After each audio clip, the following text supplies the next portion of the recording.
one of the things that strikes me as different about the community today versus the community now is kind of the size and scope that we're talking about. As I mentioned back then, 100 to 200 person tournament was considered a massive major, and nowadays It was I mean huge. it was huge back then, but nowadays that would be some of the locals Yeah. that in SoCal on a regular basis. Florida But as it well. seems like, you know, And New despite the York, but don't size, tell the it fire seems marshal. like the Smash.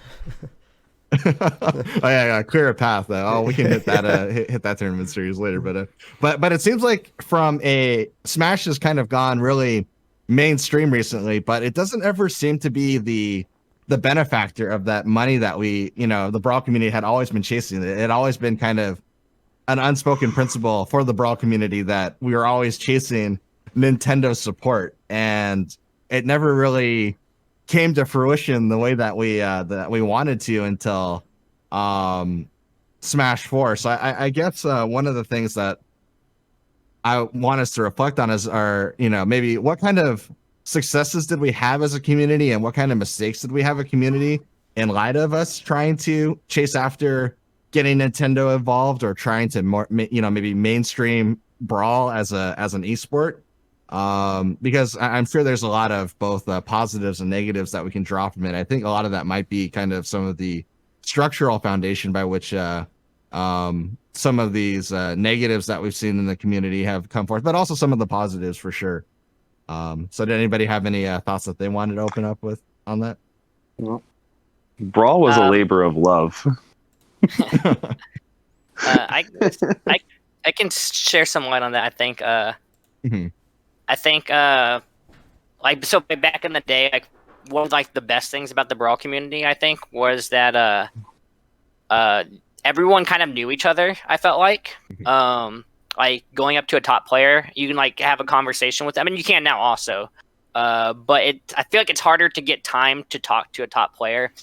Like we had Smash boards and stuff too, and top players would discuss things on Smash boards. Like one player that sticks out to me in particular is Mr. R. Like he would always be posting on the Marth boards a lot. And he was like super good on the boards. Yeah, it'd be really easy to have a conversation with a top player, get some advice like on a matchup on like Smash boards or something like that. But like now I think what's changed a little bit is not only I feel like there's a lot more competition, and so I think a lot of people are dedicating more time to like streaming and practicing, so it's harder to get words in that sense. Also, Smashboards isn't as popular as it used to be. And also, the community is just bigger, so people are getting like, more questions and stuff. Or like top players would get more questions from more people, and they don't have time to answer every single person's question. Where now, smaller community, they might have time to answer everyone's questions. So yeah, that was one of my favorite parts about Brawl. It was more, I think, it was more close knit. Super tight knit. Yeah. Yeah, I have to kind of echo that. Oh, go ahead.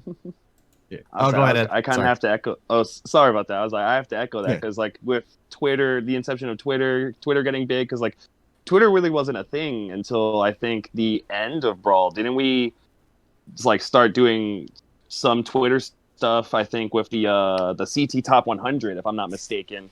I think is when we started using Twitter for Brawl.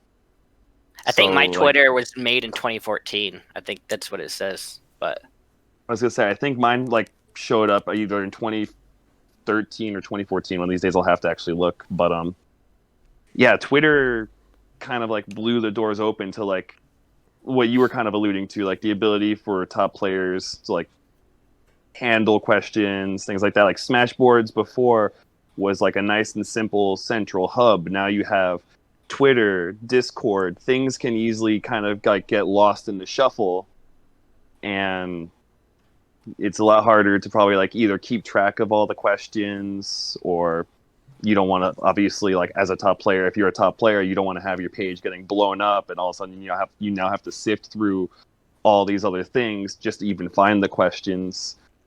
It's a little more difficult now, and especially in this day and age in Ultimate, when you've got a player base numbering easily in the thousands, you're not going to want to deal with that. Yeah. And also these days, like the game or Smash is so much bigger and it's so much more out in front. Like there's people know all of these top players, so not only is it still like a big deal or more of a big deal, I guess, if you get to talk to someone, but there's more people in the community who actually see that top player and they're like, oh, let me talk to him, let me talk to him, and then you get this kind of overflow of it. And I think also, like from my perspective, since I was newer to the competitive scene and just joining in Brawl, I kind of got to experience that as more of this this nobody who was just a fan. I remember one of the first tournaments I went to, or maybe probably the biggest Brawl tournament I went to, or actually even before that, the Smash 4 Best Buy demo, where they let you play the Wii U version before it was out. I had been, obsessed with watching Brawl VODs and everything, just getting into the competitive scene, and it was on Long Island, so I saw Vinny. I recognized him; he was in the line, and I went up and said, "Hey, you're Vinny, right?" And he's like, "Yeah, blah blah blah," and he actually told me about the venue where he played, which I think it was called Empire? Was that what it was? I don't remember what it was, but it was a venue in Long Island. That name rings a bell. It's probably, I think it was Empire, but they closed down shortly after I started going. But yeah, and that was the place where I started going to tournaments. And I remember a big tournament I went to there, Mewtwo was there. And I think at the time he was either living in Jersey or maybe he was living in New York. I don't know. But he was there, and I approached. It's funny because I had seen a VOD where he was wearing a shirt that I owned, so I think I knew he was going there, and I wore that shirt like the biggest fanboy you can imagine. And it paid off because I walked up to Jason, and the first thing he does, he doesn't even say I say hi, like Mewtwo King, whatever, I'm being polite, whatever. He looks at me and says, I have that shirt. So it sounds like Mewtwo King. Yeah, that definitely sounds like him. Definitely. So that's one for the trailer. Cosmos stocks Mewtwo King. Got it. Yep. Maybe back then, but yeah, it was that you could definitely. He was just sitting at a table. No, I was surprised. I thought a top player, there'd be a big crowd around him, But no, he's just chilling there, because like you said, everybody knew everybody. There probably weren't that many people there who were new to the game. But I was, and that was a very memorable experience that I'll never forget. Yeah, actually, you just kind of reminded me of something when you were talking about that. Top players used to go to locals and stuff. Yeah. And now top players rarely go to locals. Yeah. This is just probably it's more worth it to stay home and stream. Yep. And yeah, when you go to locals, it's also just easier to talk to, or to get a word in with a top player or a community figurehead. Yep. Yeah, it's kind of unfortunate how those economic incentives seem to have shaped the community in ways that we didn't actually anticipate. Because I asked the question about some of the mainstreaming just because I know that back in 2013-ish, there was definitely this drive within the community that a lot of the figureheads, I guess, without sounding like I have illusions of grandeur, figureheads like myself are really pushing to try to get Smash off of Smash boards and more into the mainstream as a way to try to increase the player base, to have a larger pool of players that were participating. And I wonder just how much damage to the community that might have done in terms of maintaining that grassroots tight-knit feeling that Player One was talking about, because I guess broadly speaking, it feels like the Smash Twitter discourse might be even more toxic than the Smash boards or Smash Worlds forums discourse, and that's kind of saying something given how wild and crazy and over top Smash boards ended up being. So there were some characters on that website. Shoutouts to the top 5 thread. Oh my god! So for those of you at home that don't know what we're talking about, Player One is talking about. There's a legendary thread on Smashboards that was the top 5 thread, where at the time power rankings and things like that were not very officially overseen by an entity. There was no Red Bull Melee and Omni top 100 or something like that. It's just a bunch of people in the community trying to come together who to figure out a who community the top ranking 5 characters were. Yeah, community ranking. And that thread was very contentious, and I had my turn moderating it, and by moderating it I mean very laissez-faire, not really moderating it kind of a situation. So that part of that was always my thing. But yeah, the legacy of Smashboards is definitely instrumental to the development of the community. And I wonder if we had any thoughts on if maybe the movement away from Smashboards and losing, or like what unintended consequences have we seen of moving away from Smashboards that we didn't actually foresee outside of the the more mainstreaming, and if there are any positives outside of just the overall increase of the player base that we can think of, or was it just kind of all negative that we mortgaged the soul of the community to hit to try to increase our numbers, so to speak? Fun fact: the Smashboards website was actually in the back of the Smash Bros. Brawl Players Guide. I remember that. That's how I found that website. Really? It really was. I gotta Yeah, find no, that book. I think I still have it somewhere. Yeah, and it is wild to me that I think a lot of Smash Bros. Falling out had to do with the there was a DDoS attack on the site, so people just Yes, literally there was couldn't use it. DDoS. There was DDoS. I think Twitter also started getting like a foothold at that point, at least with a lot more of the player base.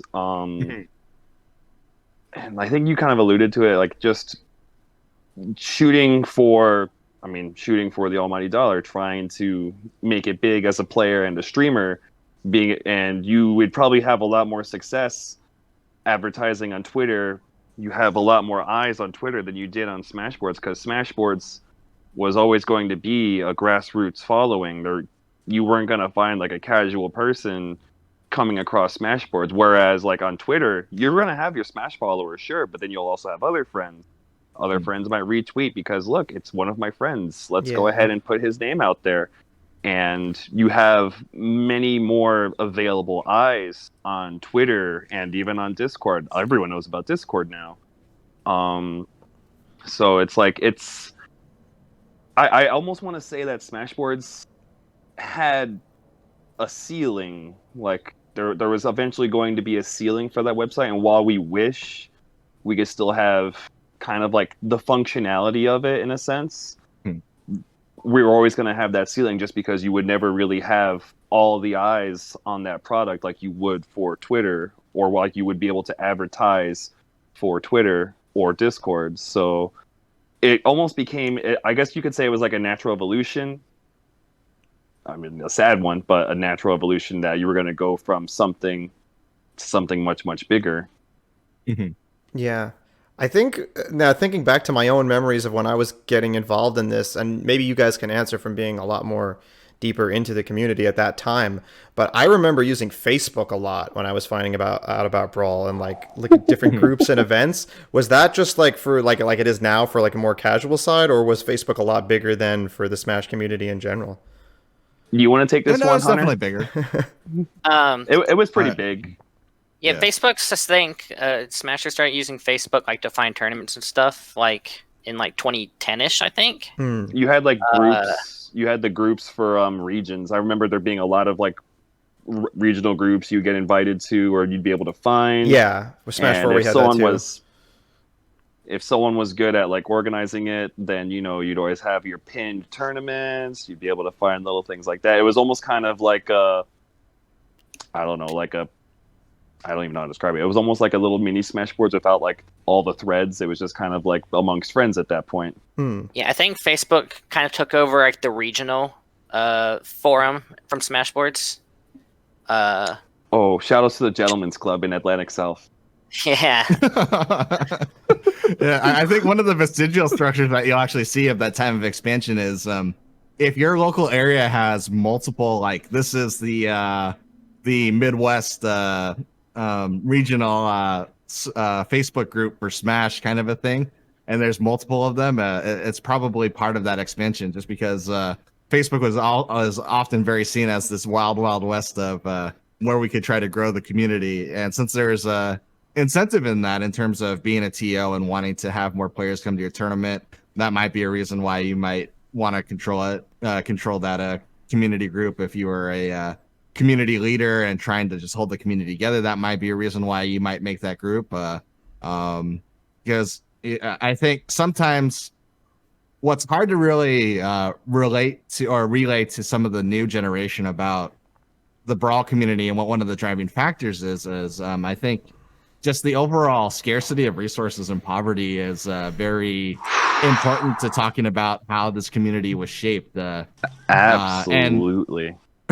Right, and that disparity in terms of resources that we had ultimately led to people doing whatever they could to sort of clout chase isn't the right word, but kind of find their niche within the community, just because if you're not going to get some sort of monetary payoff for it, something that might make it worth it for you down the line is going to be that that social capital that you can gain from doing a lot of things. And it's been interesting to me to watch how that sort of dynamic has evolved throughout the community. Like we were talking about, where it was Smashboards, then it was Facebook, and then it was Twitter and community discords in terms of along character lines and things like that. So not really, don't really have a direction that I'm going with the question for that. I'm just kind of thinking out loud in terms of the evolution of the how social media has impacted things.